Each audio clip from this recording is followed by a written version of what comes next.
Hey friends, welcome back to Curriculum Week. Today I'm going to be sharing the curriculum for my fourth grader for this upcoming homeschool year, the 2024-25 homeschool year.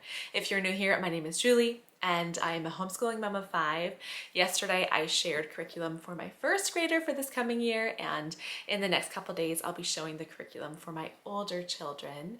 But today we're going to focus on grade 4. Now, last week I did share a video where we talked about our family subjects, and a lot of our curriculum is included in those family subjects. So we do the Gather Round unit studies, which include a lot of our different subjects. It's a big portion of our day. And so in this video, I'm just showing you my fourth graders' independent schoolwork and what curriculum she'll be using for that. So I'll go ahead and show you that now. I'll start off by saying that she is going to be doing teaching textbooks level 4 for math. She started that last year in 3rd grade, and so she's on to the next level, and that is our math curriculum. Now for handwriting, we have really enjoyed this curriculum, the Handwriting Without Tears handwriting. And so last year she started doing cursive. I realized partway through the year that I forgot to get her this one. I got her the next cursive book. But she missed some of the basics in how to form cursive letters. So this is the first cursive book. We're kind of going backwards to do this one, where they actually have bigger letters, bigger lines, bigger spaces to write out their letters as they begin to learn how to form some of the letters. And her book from last year, it got pretty tricky near the end, and I think it would have been better if we had remembered to do this level. So that's where we'll start off, and then she'll also be doing this one, Cursive Success, where it definitely gets a little bit trickier. The words are smaller. She's writing a lot more full words, but with the basis of doing the cursive kickoff, I think she'll be fine to do this Cursive Success afterwards. And then we're also going to be doing language arts. The Good and the Beautiful language arts is what we've been doing for the past few years. And so some of my kids are a level or 2 behind in the language arts because it gets pretty in-depth. And so Zara currently is on level 3 for language arts.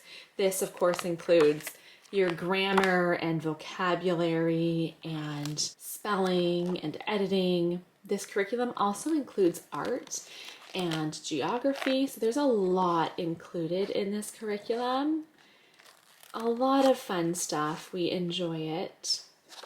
Oh, I also have this one. This is a building thinking skills book. It's by the Critical Thinking Company, and so this is the level 1 I have for her.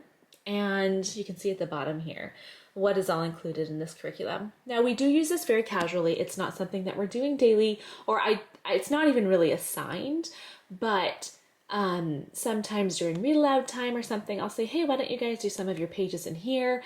During the summer, this was used a lot. Every day we did like a brains on time where I wanted the kids just to be doing something educational, something to use their mind. So they could do some art, they could play the piano, they could do something in this workbook. And so this is often what they went to. And so just some fun little work pages. They're doing patterns and sequences. So that's an extra book we have. And then down here, I have some books I pulled out that I want her to read this year. These are all ones I don't think she has read before. My kids do read a lot, I will say that. They really enjoy reading. But I like to give them some assigned reading time during our school days. So not just whatever they want to read, it's not comic books or graphic novels or whatever they want to be reading, below their grade level from the library or something. But I'm actually assigning them something to read. And then sometimes we'll do oral narration too, where I'll get the kids to come and I'll say, okay, tell me what you read about. Because relaying a story, being able to put it into their own words and tell it to someone else is an art. It's something really good for them to practice and be able to improve on.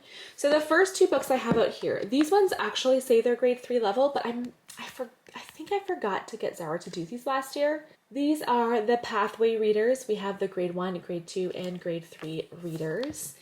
It's these stories about this Mennonite family, and they live on a farm, and they have a few kids that get into trouble, get into mischief, and they're good quality stories.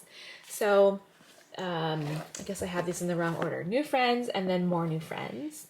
This is a series I don't think Zara has gotten into yet. My older daughter has read all of these and she loves them. So I think Zara's at a good age to get into these books too. They're educational. They're real stories about these girls who, made an impact on the world. Christian young ladies. So this one, for instance, Florence Nightingale, Henrietta Mears, Mary Jane Kinnaird, Elizabeth Elliot. Some names I recognize, some I don't.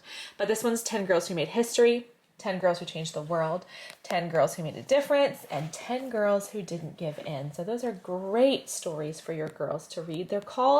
These books are called the Light Keepers books. We have them for boys as well.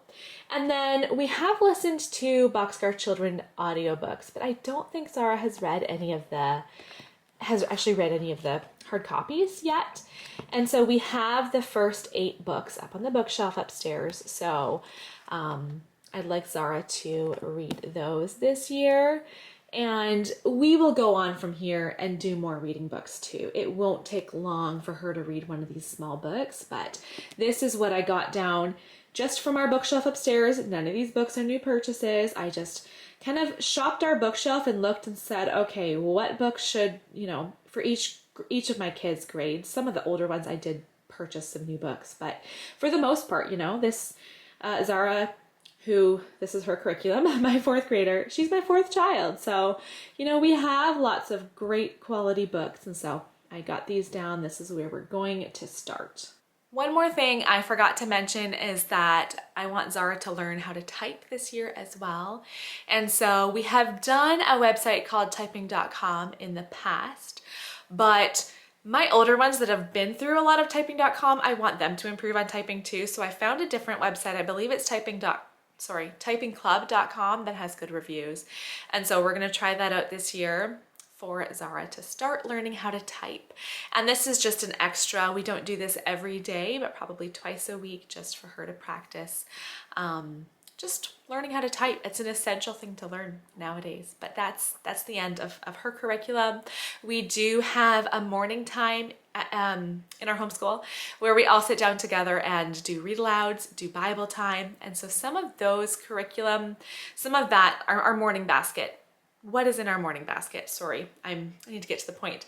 In a couple of weeks, I will be sharing what's in our morning basket, which will kind of conclude our curriculum haul. So there's some extras here and there. Obviously, there's so much for kids to be learning, even outside of books, period, right?